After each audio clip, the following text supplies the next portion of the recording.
Hey, this is Kelsey. And Abbie. With Fairy Tale Fix, we're kicking off our November Fantastic Fun Drive in cahoots with our podcast network, Fantastic Worlds Productions.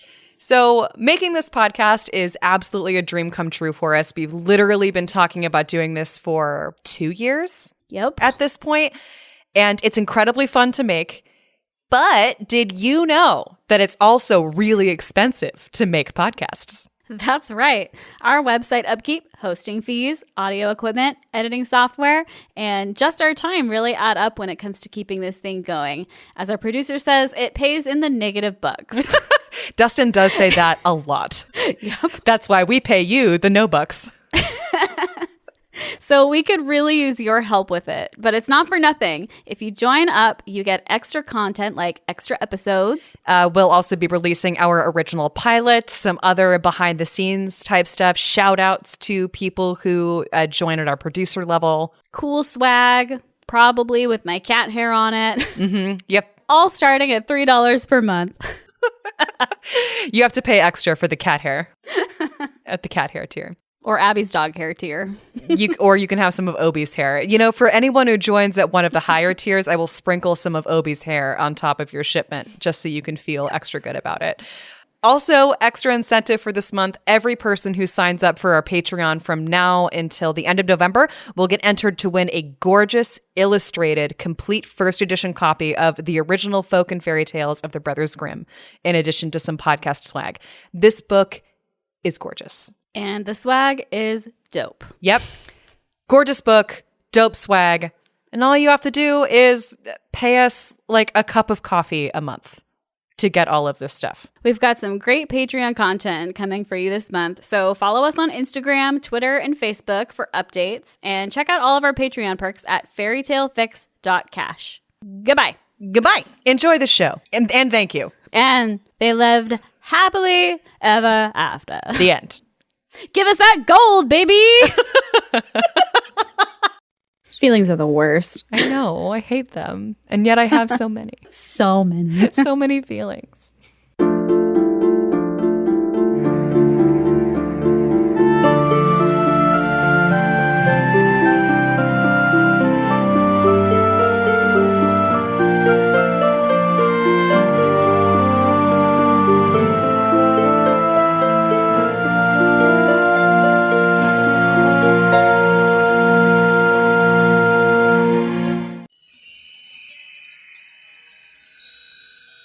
I mentioned this last episode that I had started this movie on Netflix called Aramentari, The Blacksmith and the Devil. Yes. It's a Basque film, and I finished it the other week, and it is so good. Okay. Highly recommend. So it's in Basque, so you have to read subtitles. It reminds me a lot of like a funner version of Pan's Labyrinth. Oh, good. Okay. So just less dark. But still contains some of the fairy tale elements of it, just without, without making you want to cry and scream. And without giving too much away, there's a really cool part in the movie where someone drops a jar of chickpeas on purpose, so a demon has to stop and count them all, which I thought was really cool because I've never heard that. But like, you know how I've heard like fairies have to stop whatever they're doing if you drop a bunch of sugar and they have to count every grain. Yeah, because I've heard that. And then I think they also do, I think that's also in the original Cinderella where she has to pick lentils out of the ashes of the fireplace before she can go to the ball. I think that's in the original Cinderella. And then also it reminds me of Into the Woods when they can't let the beans fall on the ground, otherwise it'll build another beanstalk. So like, the witch is throwing them willy-nilly and everybody's like screaming and trying scrambling to find them. It was amazing. It was so good. So I highly recommend you go watch that on Netflix. Okay. What's it called again? It was so much fun. And also really funny. Like there were some really funny parts that were funny is good. I was like cracking up. My husband's sitting next to me and he's like not laughing at all. I'm like, you just don't get it. It's very much like theater kid humor. I love theater kid humor. So I feel like you're gonna love it. Yes, I absolutely will. And that's good. I'm glad it's funny because one thing that never comes to mind when I think about the movie Pan's Labyrinth is funny and laughing. Yeah. But it has that same fantasy world. I don't know. It's just kind of dark, but it's so beautifully done. Okay. I love it. It was so good. All right. And it's a Basque folktale. And it's on so Netflix. It's perfect. Yep. I will watch it. Definitely do. It has kind of a slow start, which is why I didn't finish it right away. But once I got into the story more, it was such a treat. So good. Highly recommend. You have a hard time sitting through movies anyway. I do, yeah. I'm not like a movie watcher. It's always a struggle to get you through. Even if you're enjoying the story, it's always a struggle to get you through like the last 45 minutes of a movie because you just start squirming and you want to talk. Like, this is so long. I think part of the problem with you is that you also have already predicted a good portion of how the ending of the movie is going to go, which you're always true. Right. You always Thank guess you. it. Which, believe me, as someone that shows you movies, and you're like, oh, is this going to happen? And I'm like, no. Yes. I'm much better at predicting movies Than you are fairy tales? Halfway through than I am fairy tales. I didn't predict the ending for Aramentari, so. Well, good. I'm glad that they were able to dupe you. Because It was ordinarily, so you are undupable, and it's very frustrating. So Thanksgiving is this week. I had a question based on that. What is the best fairy tale food? Ooh. I feel like fairy tales generally have a lot of the same kind of foods. Apples, pies, pumpkin soup, porridge. Sure. But you want to know the first thing that immediately came to mind? Sugar windows. Oh my God. Besides that, because ultimately, like a house made of candy is the ultimate fairy tale food. Absolutely. But the first thing that came to mind actually was that scene from Hook where all of the Lost Boys are scarfing down this huge feast. Yeah, it's like all imaginary. Yeah, but it's all food. imaginary. Mm-hmm. And that is immediately what came to mind when you said fairy tale food. I'm like, ooh. That's such a good scene. That scene from Hook.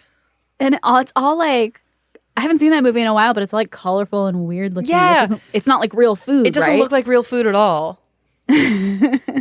Because they imagined it. And I'm pretty sure it was all plastic anyway, because it looks very plasticky. And it's all bright colors. And they get in a food fight where they throw brightly colored food at each other.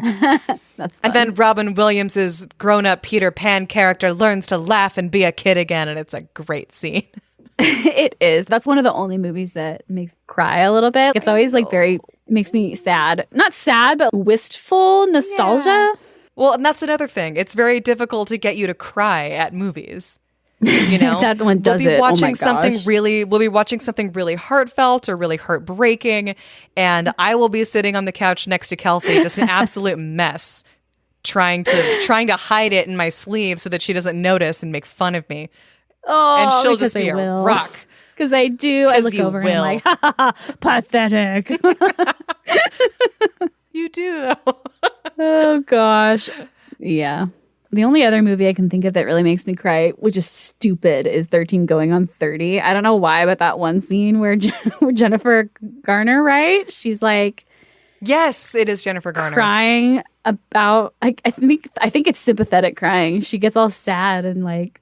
She messed up her whole life, and I'm just like, this is so sad. Really? And I don't even really like that movie That's that what much. gets Every you? time that scene, it like makes me like That movie sad. is so stupid. It's so stupid. But that's the one that it's fine. I know. It's odd. The thing is, that scene also makes me cry, but I cry at literally everything. Everything. The smallest provocation. If anybody on a TV screen is having a feeling, I will also have that feeling, and we will cry together. Mm-hmm. Even if it's stupid, and even if the acting is bad, even if the writing is so cheesy, it makes you want to go throw up. If there's feelings in it, I'm gonna start crying. But yes, Thanksgiving is this week. Yeah. Do you have any plans for Thanksgiving? Yeah. Do you like Thanksgiving? I'm such a holiday person. I love Thanksgiving because I get to cook and drink and be hygge. I think Thanksgiving must be it's my least favorite holiday. I just can't muster any excitement about Thanksgiving. I don't like the food isn't that exciting to me. I don't like turkey. I think green beans are okay. You should try cooking a turkey. That's what I like to do. Why would I do that when I don't like turkey? You could I've seen people where they take hot Cheetos and they crush them up and put them on top like they crust the turkey with hot Cheetos. I would like the turkey more if it was covered in hot Cheetos. I really want to try that. Like so bad. Well, you're Miss Thanksgiving. Yeah. Like your family comes to your house for Thanksgiving because you're just the Thanksgiving queen in your... It's the hygge factor. I like food and cooking that takes a long time and that's difficult. And then it brings all your family together. And also I'm drinking wine all day from like 9 a.m. until 10 p.m. It's true. With my family. Eating good food, and it's so much fun. It's like a weird chaos that I just really enjoy. Yeah, absolutely. I totally get that. That's more of in my family, that's much more of a Christmas Eve thing. Mm-hmm. So I'll get excited come the winter. Mm-hmm. Yeah, see, we don't do Christmas Eve that way in my family because we just have so many families to go to. Mm-hmm. So it's kind of, Christmas is always a little bit, I like leading up to that holiday more than I like the actual holiday. Right, because it gets so busy. Yeah. This is my favorite season in Baltimore, especially. So it's just really pleasant. It's just really pleasant in the fall here. It's not so cold yet that I need to be cranking my radiator 24/7 and all the leaves have changed color and it's just such a pleasant place to do fall. All the mosquitoes are gone, which means that I can actually enjoy being outside. So I just want to say Thanksgiving, not my favorite holiday, but man, November is one of the best months ever. I agree. November in Chico is also just really beautiful. All of Bidwell Park is all orange and red and it's finally cooled. Yes. So nice. But anyway, let's crack into it. Are you going first this time or am I? Yeah, I'll go first. I think mine's a little bit longer. Plus, I have some fun history to talk about that I didn't know. So this week's fairy tale, I chose from the book you gave me, East o' the Sun and West o' the Moon. Oh, I have one from that too. Oh, that's so funny. That's awesome. Nice. Okay. So the translation is by George Webb Descent, and the stories are from Peter Christen, Asbjørnsen, and Jørgen Moe. Yeah. I also looked up how to pronounce those. Right? I was like Asbjørnsen. Asbjørnsen. All right, I got it. And Asbjørnsen. Then Jørgen. Asbjørnsen. Jørgen and Britson Moe. I chose Buttercup. Okay. Which I will let you know is also, I think in Norwegian, it's Smørbukk. Smørbukk. And the actual translation is Butterbuck or Butterball. Like the turkey? I know, right? Is that why you picked it? Because this is the Thanksgiving week episode? Honestly, no. I just randomly opened it. I opened that book when I was playing a game and I was playing the Dark and Light game. Okay. Which is really looks fun, amazing. If you guys like open world fantasy games. Caveat, open world fantasy survival game. Yes. Yeah. It's so much fun. But I just randomly opened it while I was doing something on that game, and it was just perfect for Thanksgiving. Mm-hmm. But I'm trying to see what I want to tell you without giving too much away. Oh, by the way, Smørbukk in Norwegian is also a cream caramel candy and a comic strip. So I love Smørbukk way better than Buttercup. Smørbukk. Yeah, that's fun to say. It is fun to say. Smørbukk. I love Norwegian words. Asbjørnsen. Oh, gosh. But yeah, so basically, before I get into the fairy tale and before I let you make your predictions, so according to Wikipedia, Peter Christen, Asbjørnsen, and Jørgen Moe were longtime friends who published a volume of Norwegian folk tales in 1841. Mm-hmm. And the folktales were especially popular at the time because of Norway's newly won partial independence, and there was a wave of nationalism sweeping over the country. Oh, okay. So it's basically the Norwegian Brothers Grimm. They did the same kind of They have the same kind of methodology. Yeah. Not exactly the same, but they collected folk tales and kind of created retold versions, seeking to reconstruct the lost original forms of the fairy tales. That's so cool.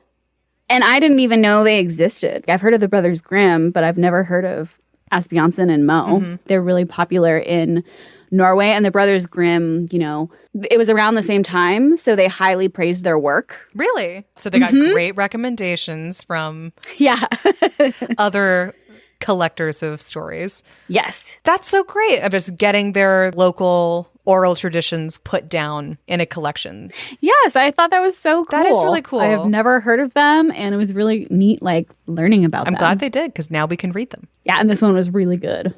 Also, I think the nationalism is an interesting note too, of the using, you know, that this is a good time to collect all of these stories to kind of intensify our like a shared sense of culture. Yes, definitely. Or it might hurt a lot depending on how the nationalism in question is put to use. But anyway. But as I've mentioned 1,000 times, I'm Danish. Yes. And I really love anything Scandinavian. So Norway is also very close to my heart. So I really love this history. It was really cool learning about that. And also saying the names, Asbjørnsen. Smørbukk. Okay, so you want me to make 3 predictions for Smørbukk? Yes. Okay. AKA Butterball, AKA Butterbuck, AKA Buttercup.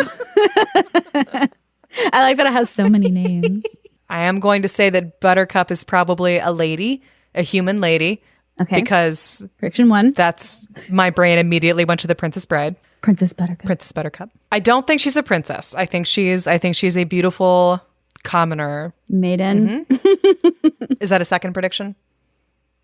I don't know. Is that part of your first prediction, or I think it's 2. I think it's about a woman named Buttercup who is a peasant person, and Buttercup.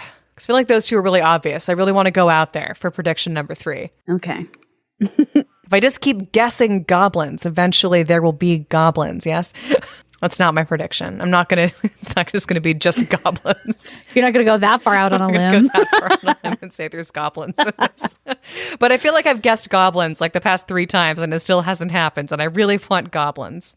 Maybe a different fairy tale creature? Yeah. All right. Trolls. Man, I love a good troll story. Me too. All right. Buttercup, she's a peasant lady and she encounters a troll. Okay. Well, I'm going to now tell you the story of Buttercup. Okay, please tell me. I'm very excited. This is such a good story. So, once upon a time, there was a wife who sat and baked. Now, you must know that the story definitely isn't about that wife, but is about her son, who is so plump and fat and so fond of good things. Hey, who isn't? That they called him Buttercup. Damn it! See, this, oh man, you know what? I was wrong. I should have taken my inspiration from the fact that it is called Butterball and they just made it Buttercup. I know. I think Butterball would have been a better name for him. Yes, but yes. Okay, Buttercup. There's Buttercup and he likes eating, which same. Yep. He loves Me to eat. too. He's a fat, plump little boy that they call Buttercup. You should call me Buttercup. Such a nice name. Or Smørbukk. Smørbukk. I prefer that, but we'll go with Buttercup. I totally had the same feeling, though. When I read Buttercup, I was like, maybe this will be a nice fairy tale about a princess, because I've been kind of reading some that are just like really odd, a little horrifying. Well, it is not about a about princess named Buttercup. So I was in the same vein as you Smørbukk. when I first read this. They also had a little dog that they called Goldtooth, which is a great name for a dog. That is a great name for a dog. Also makes me think of a pirate dog. Yeah, that would be a great name for a pirate dog. No pirates in this story. Sorry, either. You are going to get your revenge on me with a pirate story someday. So why doesn't the mother have a name but the dog does? So Buttercup has a name, Goldtooth has a name. Why does the woman never have a name? Women are unimportant, Kelsey. I bet you can guess my first fix for this fairy tale. That's going to be our fix for, I think, 90% of the fairy tales that we read. I think so, too. So one day while the mother was baking, Goldtooth began to bark, and she asked Buttercup to look outside to see what all the barking was about. So Buttercup looks outside, and he comes back in and cries, "Oh, heaven help us, here comes a great big witch with her head under her arm and a bag at her back." Okay. And there is an illustration in this book of oh my God, the witch holding her head under her arm, and it's so crazy. It's so creepy looking. Oh my God. So I'm just assuming fairy tale witches can just have their heads and limbs come off whenever. They can in Norway. Yeah, it was the same with Baba Yaga, wasn't it? Like her limbs were like all over the place. She was just kind of scattered all over her house. That's true. I love this. I love this running theme so far. I've got a whole thing that we should talk about at a different time, maybe in a separate conversation, but just about the cultural drift of how so many of these like European stories end up with the same themes, similar elements. Anyway, but that's a different story. We definitely need to talk about that. So there's a dog, there's a witch with her head under her arm coming down the street, and the humans can understand the dog. I want to post the artwork onto our Instagram so you guys can see it. Okay. And the artwork is by Theodore Kittleson. So I'm excited to show you because it's really cool. So anyway, the mother yells to Buttercup, "Jump under the kneading trough and hide yourself." So the witch comes into the house, which rude, and says, "Good day. Is it your Buttercup at home today?" And the mother replies that no, he isn't. He's out in the wood with his father shooting ptarmigan. Getting abandoned. Which is a type of bird, and I didn't know Ptarmigan? that. Ptarmigan. Ptarmigan. Did you look up what kind of bird that was? It does. It kind of looks like a pheasant. Oh, okay. Game bird. Yeah. Tasty bird. Okay. Oh my gosh. So the witch says, "Plague take it," which I love that phrase and want to start using it. And she says, "For I had such a nice little silver knife I wanted to give him." "Pip, pip, here I am," says Buttercup as he climbs out from under the kneading trough. Oh my gosh. "I am so old and stiff in the back," says the witch. "You must creep into the bag and fetch it out for yourself." Don't do it, Butterball. Do you think Buttercup is going to get into that bag? Because that's what you do. Yes, he does, because he loves the finer things. So as soon as Buttercup climbs into the bag, the old witch throws it over her shoulder and strides off toward her home. Does his mom do anything about that? Because, no. Okay. She does not. Yeah, that's in my notes. That's actually the next line in my notes is, why did the mother just let her take Buttercup? What about the dog? Yeah. Neither the mom or the dog did anything. Because I'm also just thinking about if someone had shown up at my house and put me in a sack and tried to carry me away, my mom would have killed herself. Yeah, what a useless guard dog, Goldtooth. I know. And a useless mom. Just, okay, well, bye. Well, I guess he's an idiot. I'll make another one. Well, just wait. Okay. All right. Just wait. I'm waiting. So, after a while of traveling, the old witch gets tired and asks Buttercup, "How far is it off to Snoring?" And Buttercup answers, "Half a mile." So the witch lays the bag down to take a snooze. And while the witch is napping, Buttercup finds the knife and cuts a hole in the sack to escape. He puts a large tree root into the sack to take his place and runs home to his mother. There was a knife in there. She wasn't lying. There was a knife in there. There was a knife, so she wasn't lying. So when the witch gets home and sees there's a root and no Buttercup in her bag, well, it puts her into a fine rage. Sure. I mean, The next day, the old wife is baking again, and Goldtooth starts barking. And she tells Buttercup to go see what Goldtooth is barking at, and Buttercup goes to see. And he runs back in and tells his mother, "Well, I never. If there isn't that ugly old beast coming again with her head under her arm and a great sack at her back." So the mother tells Buttercup to hide under the kneading trough. And the old hag comes in and asks, "Good day. Is your Buttercup at home today?" And the mother replies with the same lie. "I'm sorry, he isn't. He's out shooting ptarmigan with his mother." Sure. No, I'm sorry, Bam. You tried to kidnap my son yesterday. So I know, that's what she says. And do you think his father's really out shooting ptarmigan? I don't know. They didn't mention that he even lives there. Is he in the picture? I don't know. Okay. I'd like to think Me yes, too. that he's actually He's out there somewhere shooting. Doing some hunting, ptarmigan. doing stuff, Tarragon. doing dad stuff, Tarragon. fairy tale dad stuff. "What a bore," says the hag. "Here I have a beautiful little silver spoon I wanted to give him." And out pops Buttercup from the kneading trough. "Pip, pip, here I am." And crawls into her sack again to get the spoon. This kid is not very You did smart. it again. But he's living his life and enjoys the finer things. She got you again with the same trick, Buttercup. I know. What were you thinking was going to happen? So once again, the old hag throws the sack over her shoulder and carries Buttercup toward her home. And about halfway there, she asks, how far is it off to Snoring? Which I guess the town is called Snoring, which is fun. Yeah. And Buttercup replies, about 1.5 miles. So the old witch sets the sack down to take another nap. And the witch isn't very smart either. Yeah, because, I think we all know how this goes. Because while she sleeps, Buttercup once again makes a hole in the sack and places a stone into it. You shocked me. So when the witch gets home, she makes a great fire on the hearth and sets a big pot on it to get everything ready to boil Buttercup. But when she takes the sack and dumps it into the pot, a great stone plops down and puts a hole into the bottom of her pot. And now she is pissed. She's real pissed. I would be too. So the third day, everything goes just as it had before. Goldtooth begins to bark, and Buttercup sees the witch and hides under the kneading trough. Good day. Is your Buttercup home today?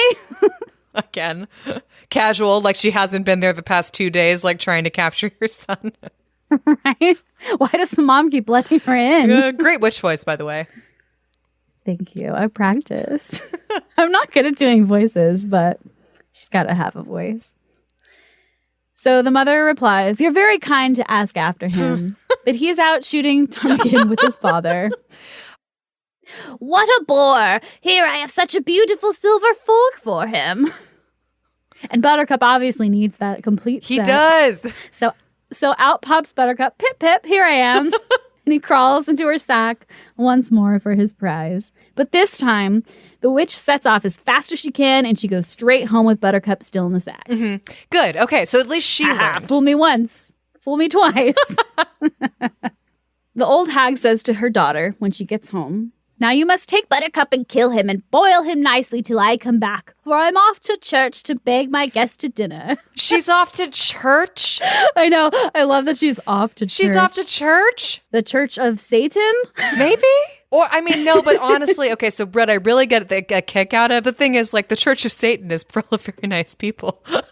I kind of really adore the idea of like this old witch spends her weekdays trying to capture children to eat, and then she puts on her best frock, and then she goes and she attends mass. And she's like, hey, you want to come over and have some Buttercup for dinner? And have some Buttercup for dinner? Wow. Okay. The daughter isn't sure how to kill Buttercup, and luckily he offers her some assistance. I'll show you how to do it. Just lay your head on the chopping block. You'll soon see. And the poor silly thing lays her head down, and Buttercup takes an axe and chops off her head as if she'd been a chicken. Then he takes her head and lays it in the bed, and takes her body and puts it in the pot and boils it so nicely.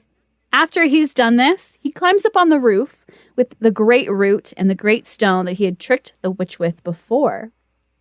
Well, when the old witch and her dinner guests come home from church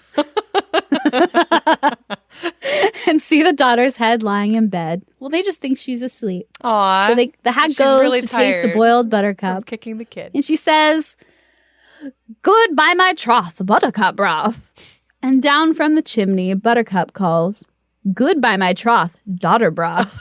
But no one hears him. Oh, no. So the witch's husband, who was just as bad as she is, of course, because takes the spoon to have a taste.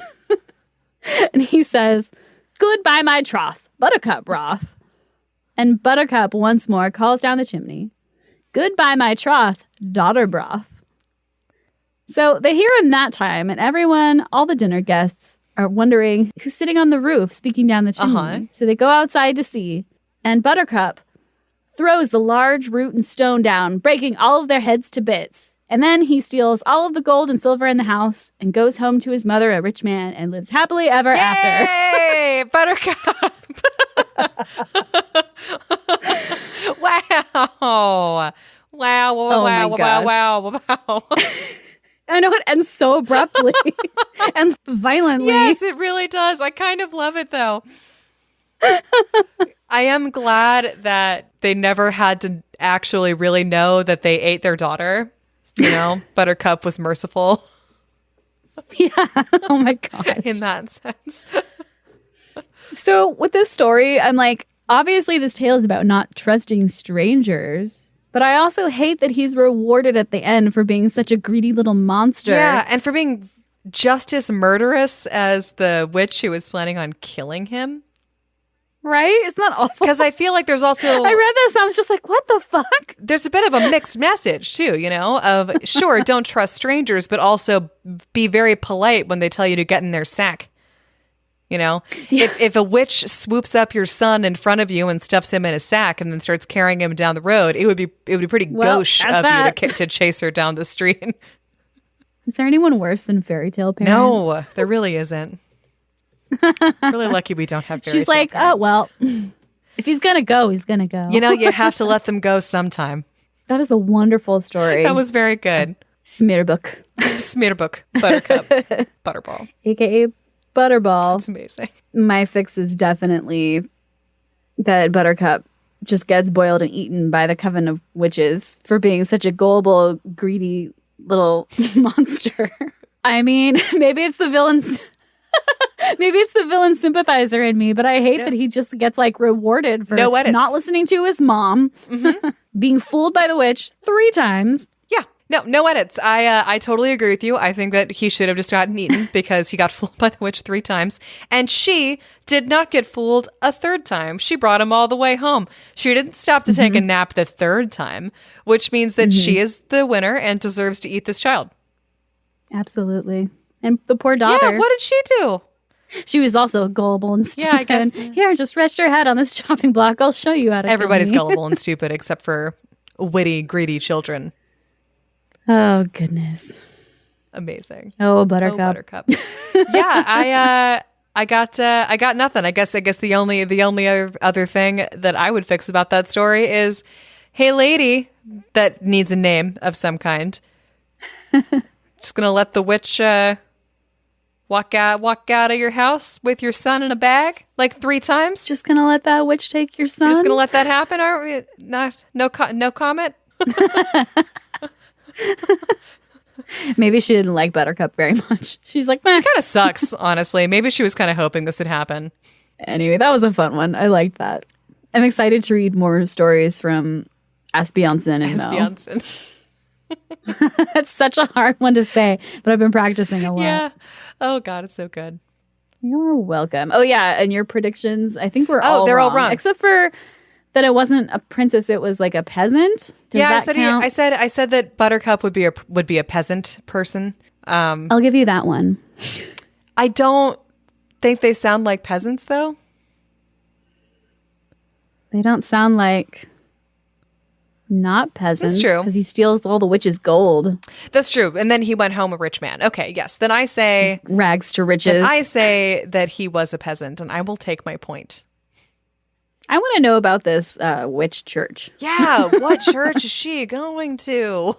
I want more backstory on this. And also I want more backstory on the witches and their limbs coming off. Yes, need to know about that. And carrying their heads around. Actually, this story is really similar to one of the other Baba Yaga stories that I considered reading instead.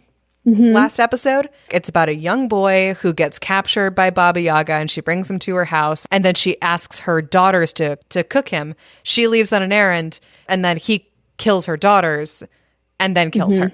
Jeez, it's so violent. Super violent. There's so much murder in this. I guess, but a really similar story. I need to figure out. I lost our points earlier, so I need to listen back through all of them and see how many points we actually have. Add those up. Just so that we can know who's winning, because I feel like it's important to know who's winning. I want to know who's winning too, because I feel like it's gonna be me. I think that would make sense because you guessed like literally everything else.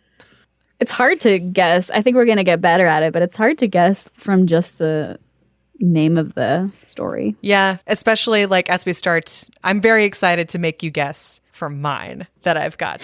Yes, I don't even know what fairy tale you're reading. I always tell you mine like early in advance because I'm so excited. I always pick mine the day of. So they're often a surprise. What tale are you reading me today? So today, I'm reading you 2. Yay! I'm reading you 2 of them. So today, the first one that I'm reading is also from East of the Sun, West of the Moon by George Webb Dasent, whatever. and then originally committed to the written word by Peter Asbjørnsen and Jørgen and Moe. Yes. I have all of that spelled out phonetically in my notes. By the way, I also read on Wikipedia that Peter and Jørgen really highly praised the translation by George Webb. Oh, they said it was good? Or Descent. Yeah, they really thought it was like really well done. So I thought that was kind of interesting. That's excellent. That's good to know, because I was actually looking into it a little more of like, is this actually like what, like well regarded, this translation? Mm-hmm.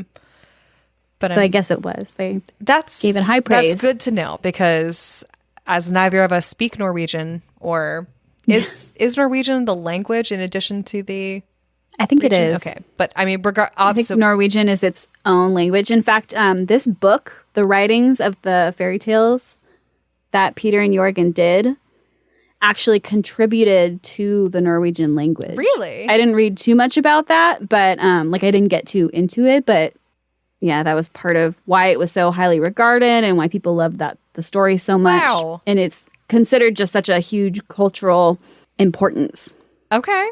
In Norwegian history. Isn't that cool? That is really cool. Yeah. We'll have to read more about that, but I read the Wikipedia pages.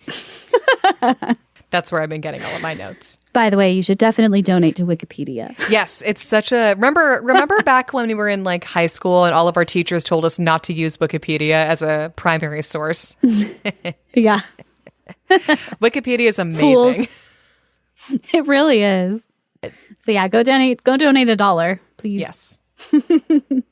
Yeah, I actually I donate to their little fundraiser every year, because I use Wikipedia so much, and now I'm using it even more. But that's really cool. I didn't know that they contributed to the language. Yeah. Something like that. If you know more, tweet at us at fairytalefixpod. Send us an email at info@fairytalefixpod.com. Please feel free to educate us about Norwegian. Are you a folklorist? Are you Norwegian? Do you know about Asbjørnsen and Moe? Are we really annoying you right now? Please tell us. Yeah, are we? Please tweet at us and let us know. Yeah, we want to hear from you. But anyway, I am going to give you a bit more of a hint than usual. Okay. For the next two, just because I want to say that both of the stories that I picked are on a theme. I really wanted to do some animal folklore. Yay! This week I was on a tear. I was reading a bunch of animal related folklore, so I want you to give me 3 predictions for the first story. Why is the bear stumpy-tailed? What's the name of the tale? Why is the bear stumpy-tailed? That's really the name of it? Yeah, it's just a question. Oh, because something bit it off. That's your prediction? Yes. You're looking at me like it's definitely wrong. That's what you're going with, huh? Yeah. Okay, do you have any more predictions you'd like to add? I'm going to guess. I get 3 predictions, right? You know, this story is so short that I'm actually only going to give you 2. 2, okay. Why is the bear stumpy-tailed? I'm going to guess that the bear is stumpy-tailed because not something bit it off. I'm going to go with something about a fairy. Okay. It's a cursed. Okay, so the tail got cursed off. Yeah, I'm just going to go with that one prediction. It's too much. Okay. Your prediction is the tail. It's not that the tail got bit off, it's that it got cursed off. Yes. Okay. Why is this so difficult? I hate making predictions. It's one of my favorite parts. Okay. So this one is so short that I'm actually just going to read it in its entirety. I started to take notes and then I was like, this is stupid. I'm just going to read it. It's 2 paragraphs long. Nice. Okay, so one day the bear met the fox, who came slinking along with a string of fish he had stolen. "Whence did you get those from?" asked the bear. "Oh, my lord Bruin, I've been out fishing and caught them," said the fox. So the bear had a mind to learn to fish too, and bade the fox tell him how he was to set about it. "Oh, it's an easy craft for you," answered the fox, "and soon learnt. You've only got to go upon the ice and cut a hole and stick your tail down into it. And so you must go on holding it there as long as you can. You're not to mind if your tail smarts a little. That's when the fish bite. The longer you hold it, the more fish you'll get, and then all at once out with it, with a cross pull sideways and a strong pull at that." Damn. I think my first prediction was right. There's more. Okay. Yes, the bear did as the fox had said and held his tail a long, long time down in the hole till it was fast frozen in. Then he pulled it out with the crosspull and it snapped short off. Oh no! And the poor bear. That's why Bruin goes about with a stumpy tail to this very day. That's amazing. So both of my predictions, like neither of them. That's totally that's totally something that like grandparents would be telling their kids. I was just about to say this sounds exactly like the kind of like shit grandma makes up when kids ask her a question she doesn't know the answer to. Yes, exactly. Oh my gosh, I love that so much. You know, a fox tricked the bear into sticking his tail in a fishing hole, and he yanked it out, and now the tail's gone. So love it. So that's the answer to your question, kid, about why the bear's tails look like that. That's perfect. I know. I love that so much. I really do love stories like that where, you know, kids ask silly, like just simple questions, and then like grandparents or parents come up with like these wild tales to explain things just to mess with them. Yeah, this is a really good example of the kind of thing we really want our listeners to write in and tell us about if your grandparents told you anything that was fucking nuts. Mm-hmm. Yep. In response to a really simple question. It wasn't like a great story that my great aunt told me, but I remember asking her a dumb question about like, why are these rocks on the sidewalk? Rocks and landscaping. Mm-hmm. So a few of these rocks had gone onto the sidewalk. And I asked her, why are those rocks on the sidewalk? Like, what a dumb question. She answered me and she was like, well, I think somebody probably just got really mad and kicked them off. And I remember her answering that, and like I think about it now, and it was just like a cute answer. That is a really cute answer. For something that's such a dumb question. That she could easily have just said, I don't know, and kept moving. But instead it was, right? I bet someone got really angry and just kicked him off. Every time I drive past that area where those rocks are, I always think about that. Oh, wait, do you have a fix for that? Because I think it's perfect. Yeah, no edits. That was pretty great. I think the bear got what he deserved. And I think that the fox does what foxes do because they're, you know, foxes are often the trickster animal in European and a lot of East Asian folklore. So, you know, if you listen to what the fox says, you're going to thank you. Thank you. I was waiting. If you listen to the fox, you're going to suffer the consequences, and I feel like everyone knows this. If you're an animal in a European folktale, silly bear, should have known better. That's on you. Oh goodness. Okay, so here's my next one. This one is called Elephant and Hare. And it's a folktale from the Massai people. So for those of you who don't know what the Massai people are, I had to look it up too, but they're an ethnic group inhabiting northern, central, and southern Kenya and northern Tanzania. I'm reading the English translation, naturally, because I don't speak Maasai or Swahili or French or, you know, any of the 10 languages that these people probably speak because they're better than me. So I'm reading the English translation. It's from a folktale anthology called Fearless Girls, Wise Women, and Beloved Sisters, which was edited and put together by Kathleen Reagan. It's an anthology of folk and fairy tales from around the world that feature women in a prominent role. They usually have names. Yeah, that's awesome. This book sounds amazing. They're usually doing something that's a little more involved than getting kidnapped by handsome kings out in the woods. Not that that's bad, and I fully respect the princesses that has happened to. But you won't find too many of these in this book, which is why I really like it a lot. So, 3 predictions, Kelsey, for Elephant and Hare. I feel like they probably get into some sort of competition with each other. Okay. It also could be that the elephant is scared of the hare. Okay. Because elephants are usually scared of like small creatures. Yeah. And I'm also going to guess they help a beautiful maiden. Okay. So, help a beautiful maiden. Elephant is scared of the hare. They enter into a competition with each other. Some sort of competition. Listen up, because away we go. Oh, I'm listening. I'm ready. So, there was once a herd of elephants who went to gather honey to take to their in-laws. As they were walking along, they came upon Hare, who was just about to cross the river. And she asks one of the elephants to help her get across, which he agrees to because he's super nice. And he lets her sit on his back. And I like to imagine that he scooped her up with his trunk to deposit her on his back. Absolutely. That sounds adorable. So she's up there on Father Elephant's back, and she notices, oh, hey, he's got 2 full bags of honey up here. That's fun. And she promptly starts eating all the honey in the first bag. Rude. Very rude. That's not her honey. Mean, tip of the iceberg with this hair. When she's done, she asks Father Elephant for a stone to play with, which he obligingly trunks up to her, and she plops it in the empty honey bag. And do you want to guess what she does then, Kelsey? I'm going to guess she eats more honey. That's a really good guess. She starts eating all of the honey from the second bag, and when she's finished, she asks for another stone, this time saying that she wants to throw it at the birds in the area. And she keeps asking for rocks until both bags are full. Tricky little He hair. just keeps giving them to her. He's like, okay. She gonna get hers? We'll see. Wow, we'll see. So she asks to get put down at this point. She sees that the elephants are almost at their in-laws' place, and she bounds off on her merry way.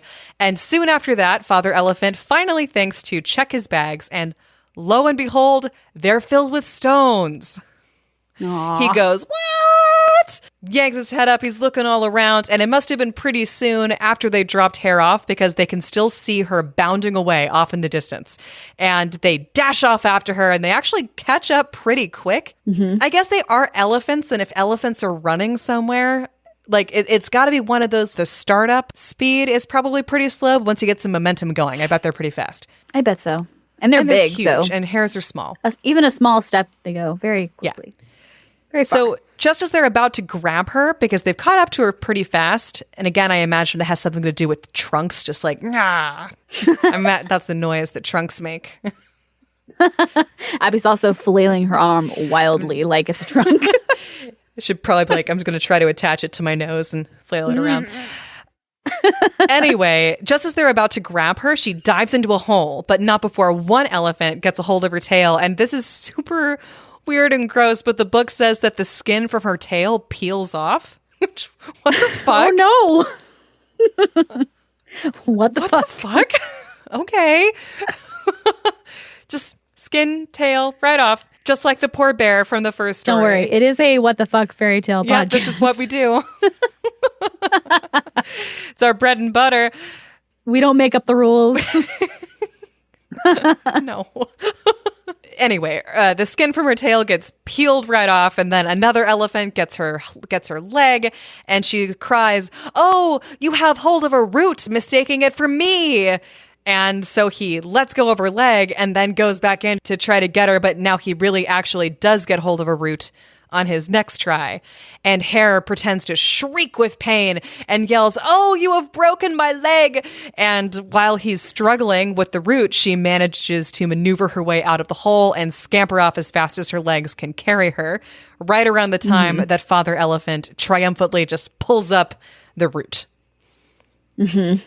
He's all, God damn it, because he's holding a root and not a hare, and off in the distance, leaping and jumping over bushes and such, is Hare, and the chase is on once more.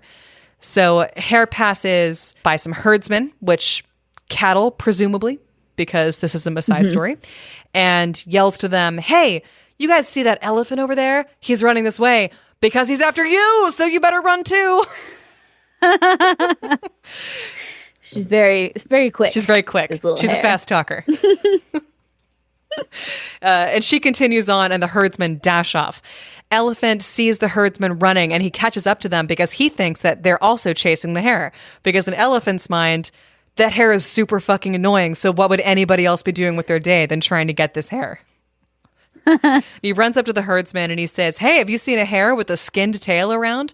To which they say, "Dude, you already passed her," because Hare had used that time to run off in a totally different direction. And she's already on to chatting up some women sewing outside their homes and have told them the same things that she told the herdsmen. And the women, naturally fearing for their lives because an elephant stampede is about to come through their village, scatter and race for the safety of each of their houses. Elephant soon catches up with them too. And he says, "Hey, you respectable ladies." That's literally what it says in the book, is he calls them respectable ladies. I love that. Which I love. "Hey, you respectable ladies, might you have seen a hare with a skinned tail coming this way?" And they all point behind him and say, "There she goes." Over there. And Hare, there she is. She's bounding and leaping over the land. And she next comes... I want to know what the elephant's going to do when he gets her. Like, what? The honey's already gone, dude. I know, she already ate it. What are you going to do to the hare? Revenge. I don't know what, he must have some kind of plan. I'm sure he has a plan. So Hare next comes upon some grazing antelopes, and she tells them that the elephant is coming for them, and they scatter and run away and are soon caught up by Father Elephant. And they once again point out to him, after being asked if they've seen a skinned-tailed hare running by, that Hare is already running away in the opposite direction. And, he chases after her once more. Finally, Hare comes up upon a group of other hares, and she tells them, "Hey, you see that elephant over there? You should all skin your tails right now, because he's only after hares with unskinned tails." Nice. And it was at this point in the story, Kelsey, that I was thinking, well, they're not going to do that, because that sounds like it would hurt. And that's how Father Elephant is going to catch Hare and punish her for eating all of the honey. But no, that's not what happens at all. "You should all skin your tails, for he is after those hares with unskinned tails." Thereupon, all the hares quickly skinned their tails. I don't know how. I don't know why. I don't know the logistics. Ouch. That seems like it would hurt a lot. Poor hares. But at the same moment that all of them finish skinning their tails, the elephant arrives and asks them, "Hey, you hares, have you seen a hare with a skinned tail going towards this direction?" The hares replied, "Don't you see that all of our tails are skinned?" And as the hares said this, they were displaying their tails, confident it would please Elephant. On noticing that all the hares' tails were skinned, Elephant realized that Hare had played a trick on him. Elephant could not find the culprit, for all hares look alike. And there ends the story. The end. And no one lived happily ever after. Because everybody's either got a skinned tail or they're out some honey. Ah, jeez. Well, that was a little dissatisfying. How would you fix that story, Abbie? Kind of depends. Ultimately, and this is, I guess, possibly my Western brain coming into it, but kind of being all what? She lied and she ate all his honey. Shouldn't she be punished somehow? But I did a little reading to kind of try to figure out what the moral of the story is supposed to be. And what I read was that the moral of the story is you can get away with pretty much anything if you're clever enough and you run fast. That's true. the intended lesson. I feel like that's a poor lesson. The story. So it might be my Western brain also, but that seems it's okay as long as you're clever and fast. You can do whatever you want. So there's one element where I kind of enjoy that, she got one over on him and came up with this clever plan. I think that I would like for Father Elephant to catch her and get her by the scruff of her little hair neck and take her back to the honeybee hives where they were collecting all this honey and have her, refill those bags, and then maybe she can go. Put her to work. To replace the honey that she stole. But I do sort of like it this way too. Mostly what I want answers about the skinning their tails thing. I want that to not happen. I don't like it. Aww. I want them, maybe she should have rolled in mud or something. I don't know. But unless skinning their tails just means yanking all the hair off of their tails. Probably. I hope. You made me want to look up pictures of hares, and they're so cute. Hares are adorable. Just like the fox is a big trickster character in European traditions, and coyote is a really big trickster character in Southwest Native American traditions. Hare is their Massai trickster spirit. Anytime they're telling a trickster story, they talk about Hare. I do love a good trickster story. But I do feel really bad for Father Elephant. Me too, because he also seems like a nice guy. And his in-laws. He's just he's chilling. He's taking a gift to his in-laws. He's a very responsible father and husband. And he's super nice to all of the people that he meets. He's very polite. Yep. You know, just wants to teach Hare a lesson. That's all. That was a very cute story. I love animal folktales. Me too. A lot. And I love trickster animal folktales. Mm-hmm. But I do like it better when the trickster gets outfoxed themselves. Right? Somehow. Poor Mr. Elephant. Yeah. I'm sure he gets his honey eventually. Gotta go get that honey. Yeah, I mean, he probably just has to go get it back himself, which also sucks. But anyway, that's Elephant and Hare, and why is the bear stumpy-tailed? Perfect stories. Thank you. Thank you. I enjoyed those thoroughly. I thought it was time we did an animal story. Yes, I agree. Also, these two have had really similar elements, which is they both involve like an animal with like a bit of its tail getting ripped off. They both a smaller trickster animal pulling one over on a larger animal. Yep. And one is Massai and one is Norwegian. Two vastly different regions of the earth and a kind of a similar sort of story.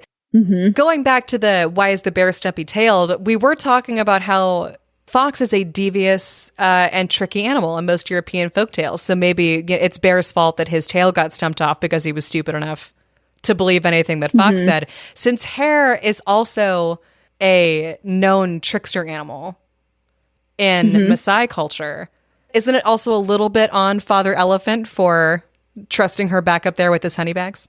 Absolutely. Never trust a hare or a fox. It's good lessons for all of us. These are the true morals of the two fables that I just told. Oh, I love them. Thank you. All right. Yeah, we needed a good animal folktale in there. There's so many more where that came from. I've got some good spider shit. Ooh, yeah. I love some spiders. For a different day. Our next fairy tale fix is going to be really special. Yes! So you guys definitely want to look out for this. Should we tell them? Yeah, I think so. Absolutely. Because for once I actually planned it early. So I think that we should tell them. Yeah, so drum roll. So the next fairy tale fix that comes out is going to be on December 8th. We have a very special episode. Abbie, do you want to tell them what you're going to talk about? It's going to be about just one story, and I am very excited about it. So on Tuesday, December 8th, we're going to be talking about Mulan. We're going to be doing the original Chinese ballad, and we're going to probably read that in full because it's pretty short. And then we are also going to discuss the 90s Disney cartoon. And then we're also going to discuss the live action remake because I believe that it becomes free to watch on Disney Plus in a non-premium way that weekend. And so if you are interested in watching it so that you can sort of follow along more with our discussion, maybe talk to us about it, maybe give us your impressions to give us some other stuff to talk about, please do so because I've already been seeing some stuff about some opinions. Yeah, I have too. And I'm really excited to watch it and have my own opinions, and we're going to talk about that. Yeah, I'm super excited to watch it. I recently watched the 90s cartoon, and it's just so much fun. It's such a classic. It's so much fun. It's super charming. And then I've heard... And I'm honestly not a big fan of Disney live action remakes. Nope. But I am excited to watch this one. I think it's really cool that they decided to change it up, I think. I kind of like that idea because I don't like when it's just an exact remake with live action actors. I feel like that's a little boring. And they never do it right. So I'm excited because they just do it a frame for frame. Yeah. Because then you're just kind of disappointed and you're like, we'll talk about Aladdin, but I was really disappointed in that because it was just really a little lackluster. They tried to make it too similar and it was just disappointing. You can't redo 90s classics. No. So I'm excited. I hope Mulan's just a different, more original story. I've heard that it's pretty different both from the 90s animated cartoon version and then it's also pretty different from the actual ballad. I'm excited to see what they did and decide how I feel about that. I've read a couple of articles about other people who have already decided how they feel about that. Yeah, tell us how you feel about it. Definitely tweet at us at FairyTaleFixPod and email us. Let us know what you think. And if you have already seen it and have opinions. So that's going to do it for us on this episode of Fairy Tale Fix. Thank you so much for listening to us. If you enjoyed the show, please subscribe and leave a review. You can also find us on Apple, Stitcher, Spotify, or wherever you listen to podcasts. You can find us on Twitter and Instagram at Fairy Tale Fix Pod if you want to follow our social media to see all of the cool art that we have been discovering along the way that references these folk tales we've been telling. And you can also please email us your favorite fairy tales, folklore, nursery rhymes, weird stuff your grandparents told you, etc., at info@fairytalefixpod.com. And Buttercup gets boiled and eaten by the coven of witches for being such a gullible, greedy fool and not listening to his mother who told him to hide. His mother, who has a name, his father, Goldtooth, and the family of witches lived happily ever after. And Elephant and Bear learned that you shouldn't trust noted trickster animals in your community just because they told you a thing. And they lived happily ever after. Maybe we should just say the end. The end. End.